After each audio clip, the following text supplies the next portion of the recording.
निश्चितपणाने खरं तर आपण या संपूर्ण परिसर जर बघितला तर हा सखल भाग आहे आणि या ठिकाणी काही तरुण जे आहेत ते या ठिकाणी बसला टू व्हीलरला वाहन काढण्याची मदत करतात। किती वेळापासून पाऊस पडतोय तुम्ही मदत आता तुम्हाला माहिती की सर मी काय सांगायची गरज आहे। किती वेळापासून मदत वर्कर आहे ससूनला कामाला आहे पण आता काय आपलं काम आहे ना तर सर्वांची मदत करणं मग आपलं काम करणं गरजेचं आहे ना।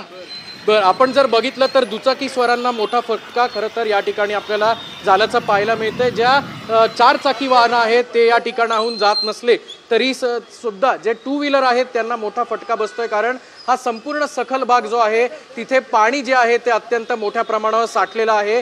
जे पाणी इंजिन आणि खरं तर सायलेन्सरमध्ये जातं आणि जेणेकरून टू व्हीलर ज्या आहेत त्या बंद पडतात आणि अनेक जण खरं तर या ठिकाणाहून जाऊ नका असं सांगताना असले तरी सुद्धा जो मोठा मेन चौक असल्यामुळे बंड गार्डनचा हा चौक आहे त्यामुळे अनेक जण हा रस्ता ओलांडण्याचा प्रयत्न करतात आणि आपण जर पाहिलं तर एक टू व्हीलर आत्ताही सुद्धा बंद झाल्याचं चित्र जे आहे ते या ठिकाणी पाहायला मिळतंय। समोरच ससून हॉस्पिटल असल्यामुळे अनेक ॲम्ब्युलन्स ज्या आहेत त्या देखील याच रोडवरनं जाण्याचं चित्र आपल्याला पाहायला मिळतंय। मात्र गेल्या एक तासांपासून झालेल्या पावसामुळे संपूर्ण पुणे शहर आपल्याला पाण्याखाली गेल्याचं चित्र पाहायला मिळतंय। निश्चित आणि त्यामुळे अक्षय खरं तर पोलीस अद्याप त्या ठिकाणी पोहोचलेले नाहीत मात्र काही तरुण हे पुढे सरसावलेले असून आता ही वाहतूक कोंडी दूर करण्यासाठी प्रयत्न करतायत। दोन ठिकाणची पुण्यातली आपण ही दृश्य पाहतोय।